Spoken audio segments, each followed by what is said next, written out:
The Signal Oil program, The Whistler.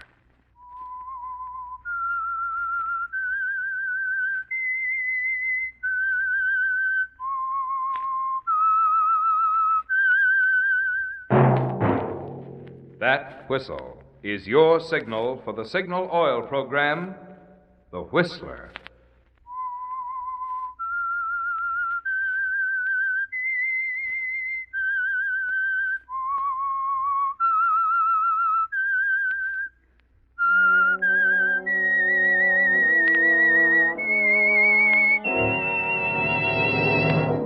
I am the Whistler, and I know many things, for I walk by night. I know many strange tales hidden in the hearts of men and women who have stepped into the shadows. Yes, I know the nameless terrors of which they dare not speak.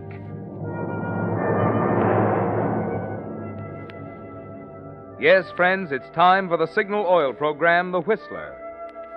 But first, we want to thank you, Whistler fans, for your loyalty that has now put The Whistler into top place among all programs broadcast to the Pacific Coast. Yes, according to the latest Pacific Coast Hooper ratings, The Whistler has more listeners than any other program, barring none. Well, friends, you can't imagine how much this good news thrills us. With this tribute from you, the Signal Oil Company and those of us who help produce The Whistler can't help being inspired to bring you ever better stories that will keep The Whistler your favorite program. And now The Whistler's strange story, The Bridge on Black Mountain.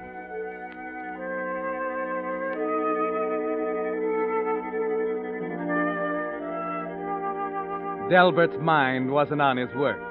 But then it really didn't have to be. As assistant to the curator of the Prescott Museum, he knew his field. He'd conducted this lecture so many times during the past 15 years that it was automatic, like the chimes on an intricate Swiss clock. At 3 o'clock, a lever clicked over somewhere in his mind. There were a few preliminary buzzes, and the chimes began. They weren't really chimes, of course. They were Delbert's comments to the visitors assembled in the museum's tiny lecture room. And so much for the musket and the pilgrim room.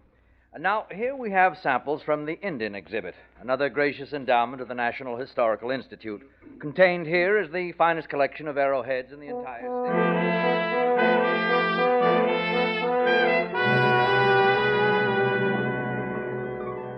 The Egyptian exhibits came next, then the Aztec and Maya relics, followed immediately by the Incas, Araucanians, and Patagonians. But Delbert's mind was elsewhere. As he talked and looked at his audience, he was in a kind of daydream. There was beautiful music. There was a dance floor surrounded by tables with waiters in starched white jackets. And across from him, she was sitting, almost ethereal in a filmy organdy dress. This is so thrilling, Delbert. I never dreamed anything could be so wonderful. It's shabby, Miss Francis, compared to you. Please, Delbert. Not Miss Francis anymore. Louise. Louise. Oh, I'm so proud of you, Delbert. Oh, it was nothing at all. You're curator now. Curator of the Prescott Museum. And more than that, Louise, I'm free now. Free to say something that's been on my mind ever since the day I first laid eyes on you. Oh, Delbert. I love you, Louise, above anything else in life. I've hoped, I've dreamed that someday, somehow... You don't have to say it, Delbert. Will you? Would you? Yes, Delbert. Yes.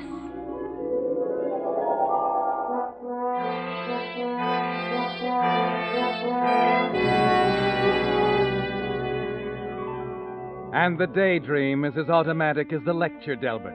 The dream that someday you'll be curator. That someday Miss Francis will look upon you as somebody. It's been that way ever since the day she came to work as secretary to the curator, Dr. Prescott. And as you drone These are on... samples of arrowheads from Dr. Prescott's own collection, the finest in the state. Notice, please, the method of chipping, the pattern. Mr. Reed. Oh, excuse me a moment. Louise, was there something? Louise? Oh, I mean, Miss Francis, I'm sorry. Oh, Mr. Reed, I didn't know you cared. Oh, it's nothing at all. Sure now? Why, yes, of course. Too bad. Some girls have all the luck. I'm sorry I interrupted your lecture, Mr. Reed, but there's something you ought to know. Yes? There's a gentleman here to see Dr. Prescott. Oh? Well, did you tell him Dr. Prescott's on his vacation? I did, but that didn't satisfy him. He still wants to see Dr. Prescott. But he's 100 miles from here, Miss Francis, up at his fishing lodge at Black Mountains. It's impossible. Oh, that's just what I said, but he still insists. Who is he? Gorman. Mr. Carl Gorman of the National Historical Institute. Oh, good heavens. I thought I'd better ask Frank Spiegel to drive up to Dr. Prescott's cabin and bring him back. That's a good idea. The doctor doesn't have a telephone. And Mr. Gorman is pretty impatient. He wants me to haul out the papers. Papers? He says he's going over them with Dr. Prescott. What papers, Miss Francis? Oh, attendance records, receipts and expenditures, the figures on the loan exhibits, and shipping and repair charges. Why, what concern is that of his? Well, I guess he figures the Institute is footing the bills. They have a right to... Well, yes, of course. I'd better talk to Mr. Gorman by all means. You can't. He's gone. Be back tomorrow. I see. Miss Francis, forget about asking Spiegel to run up to Dr. Prescott's cabin. This is so important, I'm going up there myself.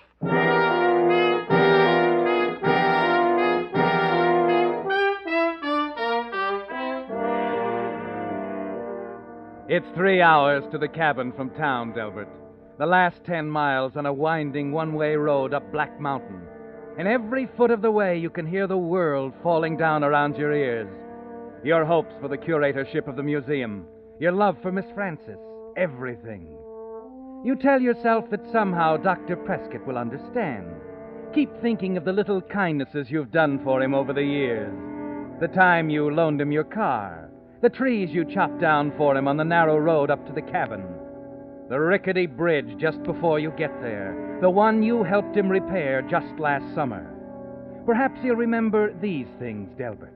Perhaps now that you're faced with destruction, with the loss of the career you've been 15 years building, Dr. Prescott will remember and understand.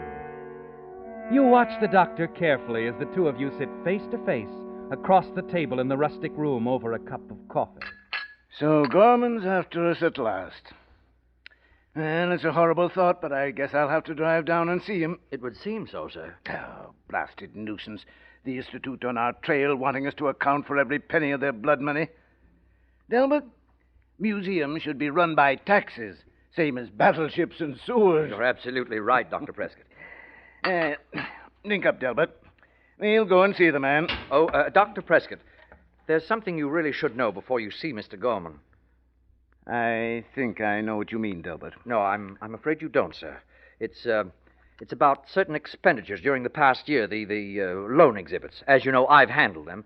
Yes, Delbert. I think I've done a pretty good job, sir, but, in going over the papers the other day, I noticed a shipping bill, the Kansas City exhibit. It's a bit high. I see. You'll run across it with Mr. Gorman, I know. It's perhaps, $50 more than it should have been.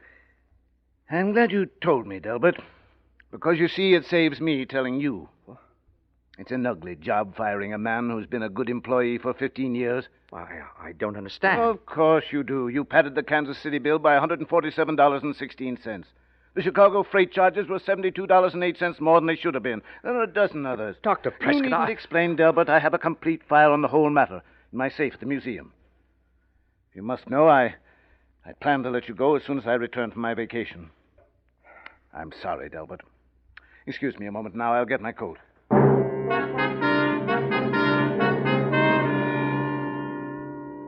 It's just as you feared, Delbert. It's gone now, all of it. Your job, your career, and most of all, Miss Francis. Dr. Prescott just doesn't understand. You stand there bewildered, waiting for him to come back into the room. Then you see Dr. Prescott's keys lying on the table not 10 feet from you. The keys that will open the safe in his office. Almost without thinking, you grab them, shove them into your pocket just in time. Can't seem to find my jacket. Oh, I don't see it around. Oh, never mind. Here it is on the chair. I hope you understand, Albert. If I didn't think so much of you, I'd have brought it up before this. But it's too late now. You see, I kept hoping that each one would be the last. So did I. I decided it wasn't too important, to me at least. I won't be curator much longer, Delbert. I'm getting old. Of course, I'll continue as chairman of the board, but going to pass on active leadership to a younger man. I didn't know, Dr. Prescott. Nobody knows, Delbert. Now, I'd better get things straightened up around here before we go. Dr. Prescott, Yes? perhaps I'd better run on ahead. My car's a little slower than yours. Of course, Delbert. Well, goodbye, sir. Goodbye. No hard feelings, eh, Delbert? No, sir. No hard feelings.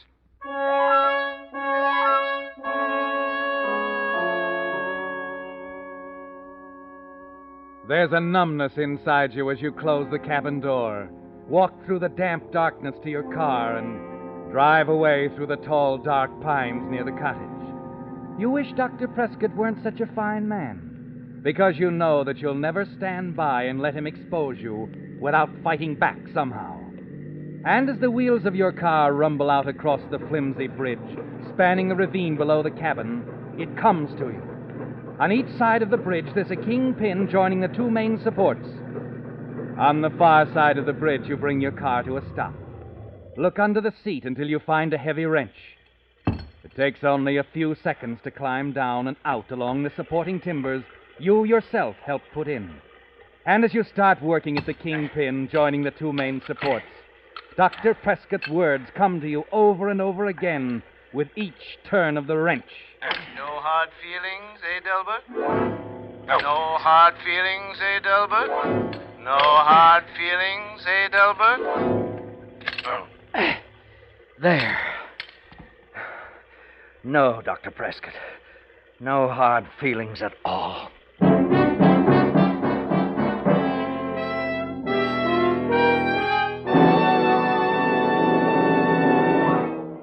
With the prologue of The Bridge on Black Mountain, the Signal Oil Company is bringing you another strange story by The Whistler.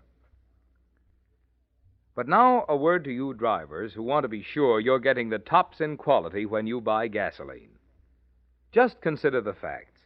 There's only one way any gasoline can give your car superior performance, faster pickup, smoother knock-free power, and all that sort of thing.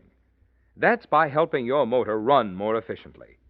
And when your motor runs more efficiently, naturally you see proof of it on your speedometer, in better mileage, the very thing that Signal gasoline is famous for throughout the West, from Canada to Mexico. That's why we're so proud of Signal's good mileage. And it explains why we say, to be sure of the tops in gasoline quality, there are just two things to remember. One, it takes extra quality to go farther.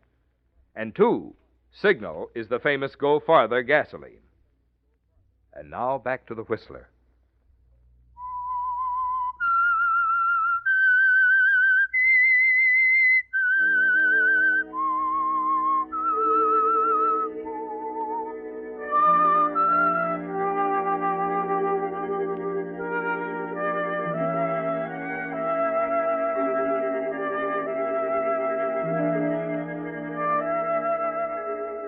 So you've done it now, Delbert.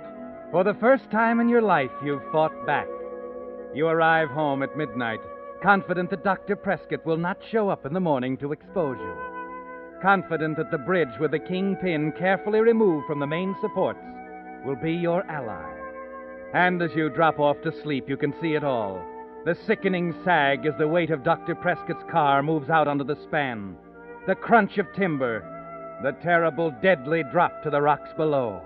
And for you, safety. And perhaps, yes, perhaps even the curatorship, Delbert. But then that part can wait. At least until the following evening when you keep a dinner appointment with Dr. Gorman, apologizing, of course, for Dr. Prescott's absence. No, I simply don't understand it, Mr. Gorman. Something must have delayed Dr. Prescott. I was certain he'd be here. It's embarrassing. Yeah, it's very annoying. And I don't mind telling you, Reed, I'm sick of delays. The fact is, the National Institute is just about through paying the bills for that museum of yours. I thought perhaps that was the reason for your visit, sir. Yeah, too much waste. A few cents here, a few dollars there. You've gone over our papers? I went over the general ledger with a microscope. Found at least $1,000 in unsupported expenses. Oh, I see. Well, but surely you don't think Dr. Prescott... A captain is responsible for his ship, Reed.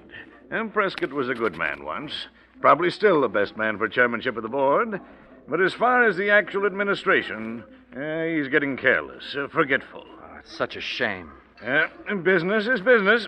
Institutions like ours have to be run on a business basis or they go under. Oh, waiter? Yes, sir. Check, please. Very good, sir. You're leaving, sir? Oh, can't hang around all week. You make some sort of an explanation to Prescott, or better yet, I'll dictate a note to him. You mean you're going to tell him he's relieved? No, I can't go that far. Under the Articles of Incorporation, he still has final say-so, but I can politely suggest that he appoint a younger man in his place and use the threat of withholding Institute funds to make it stick. But that won't be at all necessary, sir. Huh? No? No, that is... Well, I don't know if it's my place to tell you this. Well, out with it. Dr. Prescott told me last night, sir, he intends to retire. Retire? Well, good Lord, man. Why didn't you say so sooner? Well, I suppose it was modesty in a way, Mr. Gorman. You see, he asked me to succeed him as curator.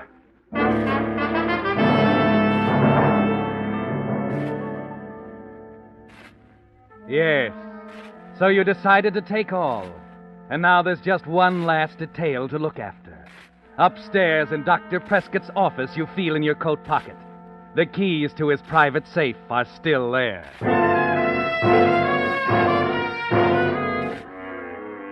And inside the safe, you find a dozen neatly typed sheets, the full record of the unsupported expense items Mr. Gorman had mentioned. The papers poor Dr. Prescott had prepared as a basis for your dismissal. At least he'd been decent about one thing, Delbert. Your name was not mentioned, but the facts were all there. You scratch a match, start toward the fireplace, crumple a newspaper, throw it in, and then...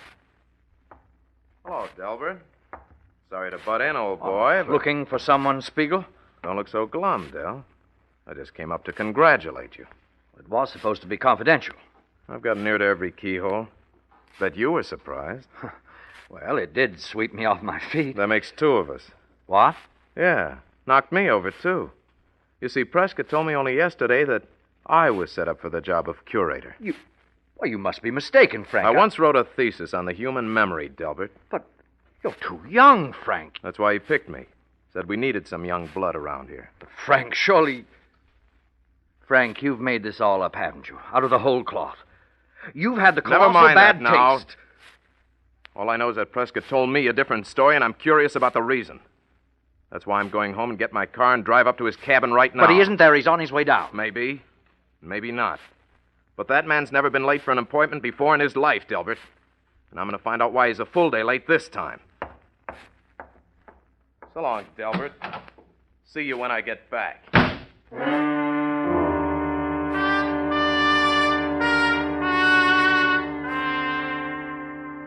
It's quite a shock, Delbert, to be confronted with the end of the world twice in 24 hours.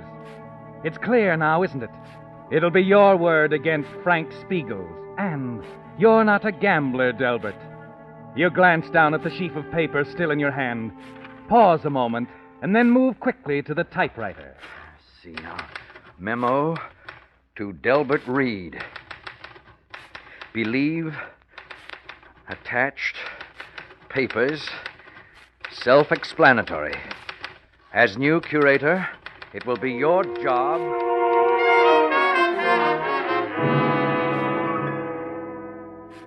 An inter-office memo, Delbert.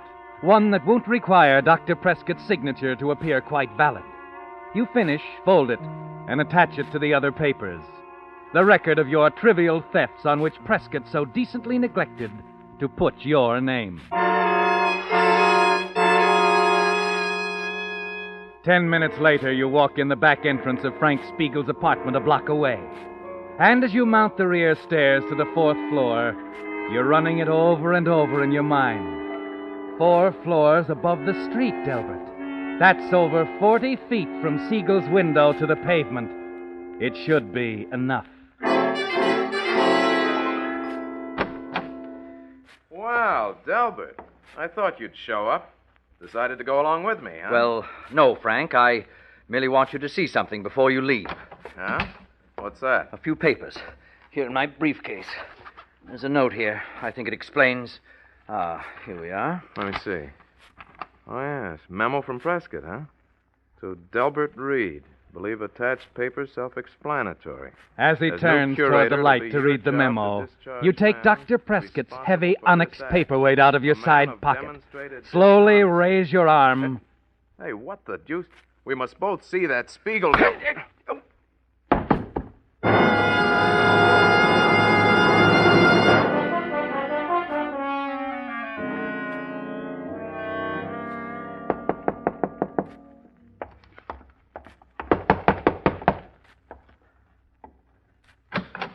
Mr. Reed? Yes? Joe Hannigan, Police Department.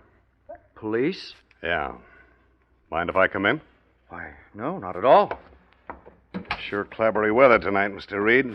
Bad for accidents. You mean there's been Just an a accident? second. I got some notes here. Here, now let's see. Spiegel. Frank Spiegel. Frank, what happened? You don't mean I don't generally work this late for nothing, Mr. Reed. he's been hurt? He's dead. Good heavens, how did he... He took a nosedive from the window of his apartment. What? Frank? Why, I can't believe it. Let's see now. At 9:25, you were alone in Dr. Prescott's office. 9:45, Spiegel goes into the building. That's right. He came to see me, Mr. Hannigan. Uh-huh. That's what the nosy old biddy across the street figured. And then right after that, Spiegel leaves the building and walks toward his house. Now, Yes? what did you two talk about, Mr. Reed? Frank and I? Uh-huh. Well, I don't think it... Oh, we just talked. All right. If it's personal, suppose I tell you. It was about his sticky fingers, wasn't it? Well, I don't think it's up to me But to... it is. Go on. Well, Mr. Hannigan, I just couldn't understand how any man could be so mean and small and petty as Frank. I was shocked. That's what I thought. I found the papers in his apartment. He'd lifted $20 here, $40 there. That it? None of us ever suspected that until the audits were made. Mm-hmm. How do you suppose Spiegel got hold of those papers? Oh, I gave them to him, Mr. Hannigan.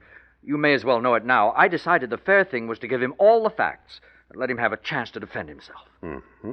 Very decent of you. How did you get them? They were in Dr. Prescott's briefcase. I see. According to Miss Francis, his briefcase is kept in the safe. You talked to Miss Francis? That's right. She told me that briefcase is always kept in Prescott's private safe. Well, yes. How did they get out of the safe this time? What? Oh, is that what's puzzling you? Yeah. Well, it's really very simple, Mr. Hannigan. I have the keys. Dr. Prescott loaned them to me when I came back the other night. Here. See, now, here's the key to the safe. This one opens the briefcase. I believe... Yeah. Well, Mr. Reed, I guess that winds it up for now. You'll be around in case I... Of course, Mr. Hannigan. You realize, too, that if you want corroboration on any of these things, that Dr. Prescott will be available. I hope so. I understand from Miss Francis that he's taking his time about coming back to town. Oh, but he'll be here, Mr. Hannigan. I'm sure of it. You can always count on Dr. Prescott.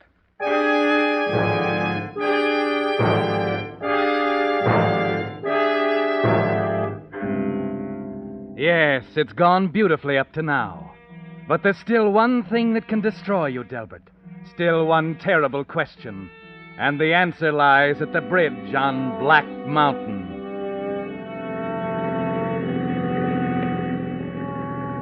Yes, Delbert, you must make sure. If by a bare chance the bridge held, if Dr. Prescott somehow survived the plunge. But you try not to think of that now as you guide your car again up the narrow dirt road to the doctor's cabin. You're close now, Delbert. The bridge is just around the next turn. Hey, you! Stop! Stop! Hey, for gosh sakes, mister. You nearly killed yourself. What do you mean? The bridge is out, smashed to smithereens. There's a car down there at the bottom of the ravine. What? Yes. Terrible, ain't it? Minute the weight of the car hit that bridge, why, down she went. Guess you may as well turn right around, mister. There's no getting up to the top of that mountain tonight. Was it something important? Important? Well, yes, I suppose I thought it was, but... Well, then if the bridge is out, I guess that settles it, doesn't it?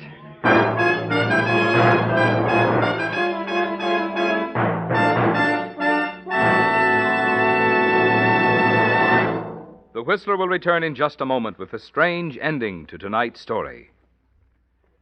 Meantime, may I have a word with you about the prevention of cruelty?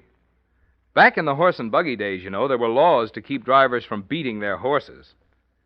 Too bad there isn't a law today to keep drivers from beating their motors with old-fashioned straight motor oils that cause excessive carbon, wear, and corrosion.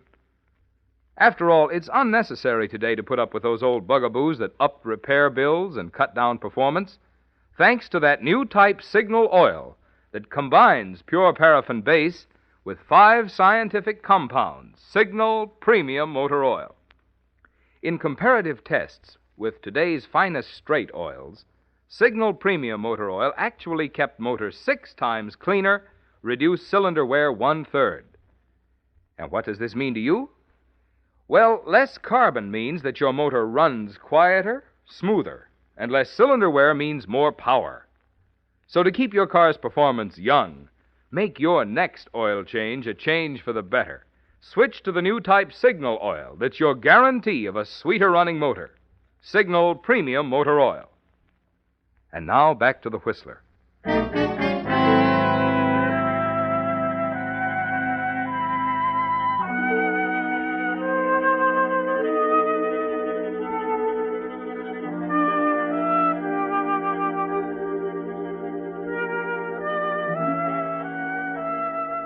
Yes, Delbert, the bridge is out.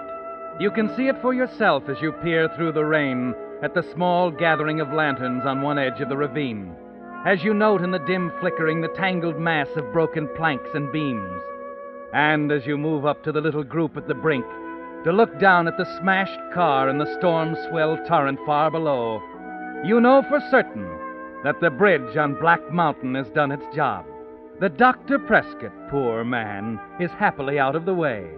That the new position as curator of the museum, Miss Frances, and a new life are yours. You turn to leave the group. Excuse me, please.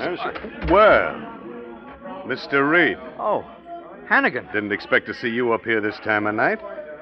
Sure is a mess, isn't it? Yes, it's a shame. I didn't see you in the crowd. I came up to see Prescott. Oh, yes, of course. Lucky I wasn't coming the other way. Drop-off so sharp on that side, I wouldn't have had a chance. How's that? I said I wouldn't have had a chance to jump if I'd been coming the other way. That's my car down there, you know. Your car? Sure. Ask Dr. Prescott here. He climbed down and across to get over to this side. Dr. Prescott? That's right, Delbert. Dr. Prescott, You better have more to say than that, Delbert. The doctor and I have had a long talk. I know now that Frank Spiegel didn't steal that money. And he didn't commit suicide either. You made a terrible mistake, Delbert. Terrible. I don't understand. Last night you said you were going to drive down to see Gorman right away. I know, but I couldn't. You see, I couldn't start my car. You should have thought of that, Delbert, when you stole all of my keys.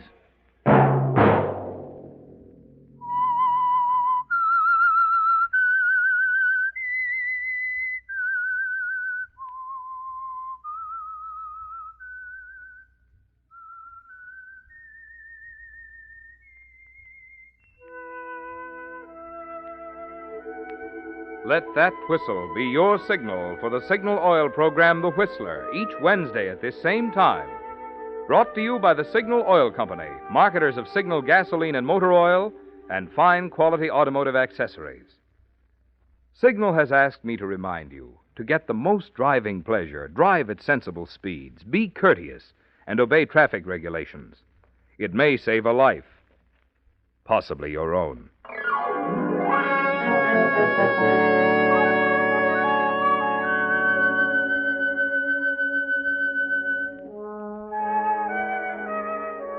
Featured in tonight's story was Joseph Kearns. The Whistler was produced by George W. Allen with story by Robert Eisenbach and Jackson Gillis, music by Wilbur Hatch, and was transmitted to our troops overseas by the Armed Forces Radio Service. This is Marvin Miller speaking. This is CBS, the Columbia Broadcasting System.